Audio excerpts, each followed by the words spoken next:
Imagine finding a chest filled with gold, buried beneath your house. Your life would change overnight. But have you ever stopped to ask a strange question? Why gold? It's soft. You can't eat it. You can't build a house with it. It has very few practical uses compared to metals like iron or copper, yet for more than 5,000 years. Kings have fought wars for it, empires have risen because of it, and entire economies still depend on it.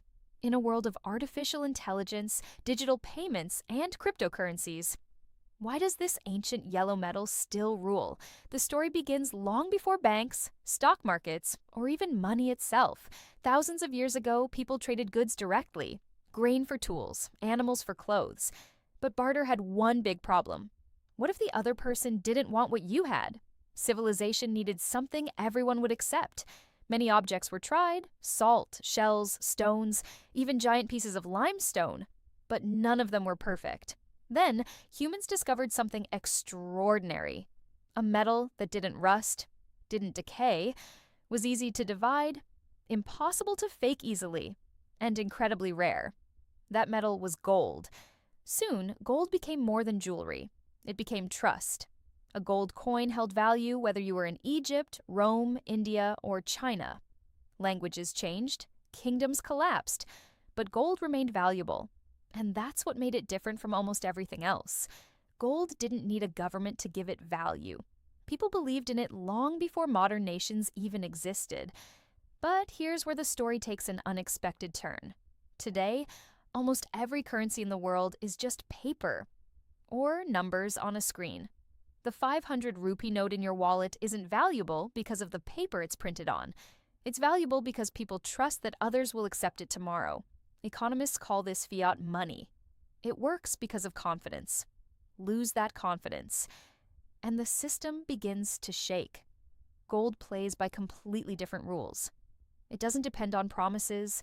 It doesn't rely on a government's reputation. It can't be printed during a financial crisis. In fact, all the gold ever mined throughout human history would fit inside a cube only about 22 meters wide.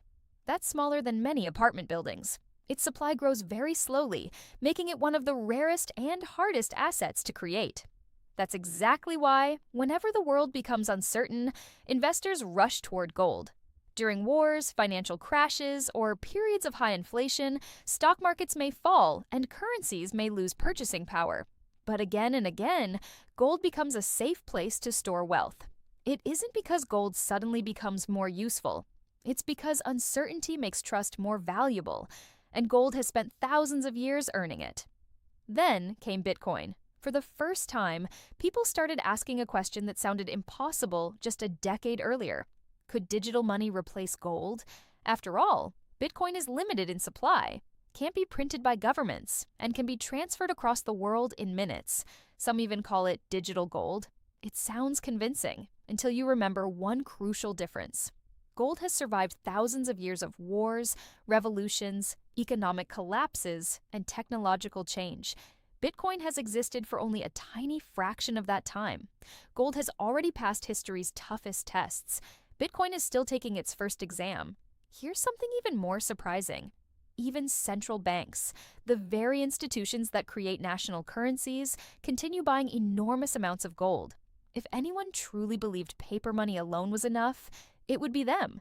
Yet countries across the world keep adding gold to their reserves. Why? Because when everything else becomes uncertain, they want something that has never depended on anyone's promise. The real value of gold isn't found in its shine. It's found in human psychology. For thousands of years, generation after generation has agreed that gold represents security, stability, and lasting wealth. That shared belief has become one of the strongest agreements in human history. In many ways, gold isn't just a metal. It's a story, passed from one civilization to the next. So, why does gold still rule the world?